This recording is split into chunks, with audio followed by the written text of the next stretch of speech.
ஆன்பிக்குள்ளே ஸ்ரீ குபேர கணபதி அருளாசியுடன் நிலைமிக சுவாமி அணுகுதலும் ஓம் தீபிகா தேவி அருளாசியுடன் இப்போ நாம் காணவிருப்பது குரு பகவான் அதிசார ரீதியாக கடகராசிக்கு செல்கிறார்.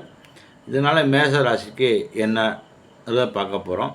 மேசராசினாலே அஸ்வினி, பரணி, கிருத்திகை 1ஆம் பாதம். எல்லா விஷயத்துலையும் மனம் திறந்து பேசக்கூடிய ஒரு அன்பர். அவனர்களால் அவன்தால் வணங்கி உங்களோட ராசிக்கு 3ஆம் வீட்டில் சஞ்சரிக்கிற குரு பகவான் அதிசாரமாக 4ஆம் வீடான கடகராசி சஞ்சாரம் செய்கிறார். எதிலும் சற்று கவனத்தோடு செயல்படுவது இந்த காலகட்டத்தில் நல்லது.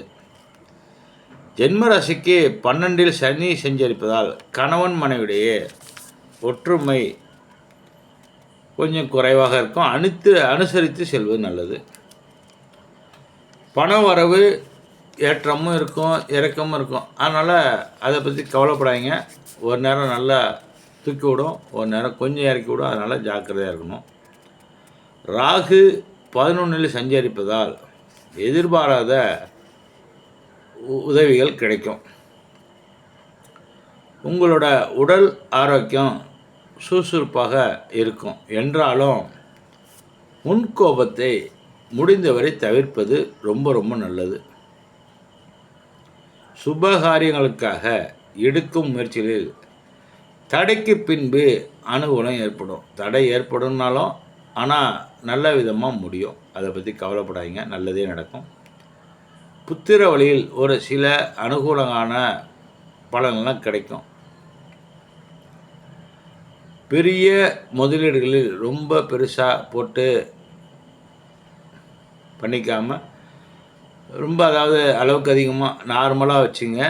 அதிகமாக விரிவுபடுத்துகிற நோக்கத்தில் திட்டமிட்டு செயல்படுங்க.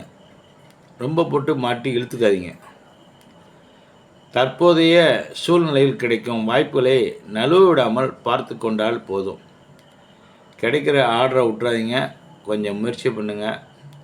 எப்போதும் போல் உள்ள செயல்பாட்டை பண்ணுங்கள். அளவுக்கு அதிகமாக நம்ம போய் மாட்டிக்கிட்டு அவஸ்தைப்பட வேணாங்கிறது தான் இந்த காலகட்டம் இப்படி இருக்குது. தொழிலில் அப்படி இருந்தால் தான் நிலைத்து நிற்க முடியும்.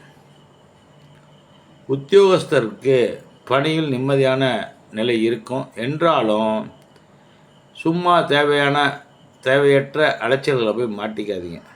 ரொம்ப டென்ஷனை ஏற்றுக்காதீங்க. மன உளைச்சலை குறைச்சிங்க. திருமணமாகாதவர்களுக்கு திருமண தடைகள் வர செய்யும். ஆனால் அது சரியாகி திருமணம் நடைபெறுவதற்கு மேசராசி என்பதற்கு குரு பகவான் ஒத்துழைப்பு கொடுத்துருக்காரு. ஆனால் அதை பற்றி கவலைப்படாதீங்க. தடைகள் வந்தாலும் தடைகளை மீறி செயல்படக்கூடிய ஒரு சிறப்பான நேரம்தான் இது. அதெல்லாம் இயற்கை, எதாக இருந்தாலும் வரதான் செய்யும். 1-2 எப்படி இருக்கோ அதெல்லாம் பார்த்து கவலைப்படாதீங்க. ஆனால் கடைசியில் அது வெற்றி பெறுங்கிறது இந்த காலகட்டத்தில் சிறப்பாக இருக்குது. மேசராசி அன்பர்களே, கொஞ்சம் இந்த 2 மாதம் அப்படியும் இல்லாமல் இப்படியும் இல்லாமல் சூழ்நிலை இருக்கிறதுனால எப்போதும் ஒரு நேர்மையான நேர்கோட்டை பிடித்து கொள்ளுங்கள். வளைஞ்சியும் கொடுக்க வேணாம், வளையாமலும் இருக்க வேணாம். அது எப்படின்னு நீங்களே பார்த்துருக்கீங்கன்னு நினைக்கிறேன். அவனாலே அவன்தால் வணங்கி அனைத்து கிரகங்களும் உங்களுக்கு சுபமாக எல்லா விதத்திலும் நன்மை பெறுகிற எல்லாம் வல்ல இறைவனை பிரார்த்திக்கிறேன். அவனாலே அவன்தால் வணங்கி வாழ்க வளமுடன் தேய்ச்சிடணும். நன்றி, வணக்கம். மீண்டும் காணொலியை பிடிச்சிருந்தா சப்ஸ்கிரைப் பண்ணுங்கள். சப்ஸ்கிரைப் பண்ணால் இன்னும் பல தேவலோக ரகசியங்கள் காணொலியில் இருக்குது. உங்களை நாடி இறைவன் வந்து கொண்டிருக்கிறார். வாழ்க வளமுடன் தேய்ச்சிடணும். நன்றி, வணக்கம்.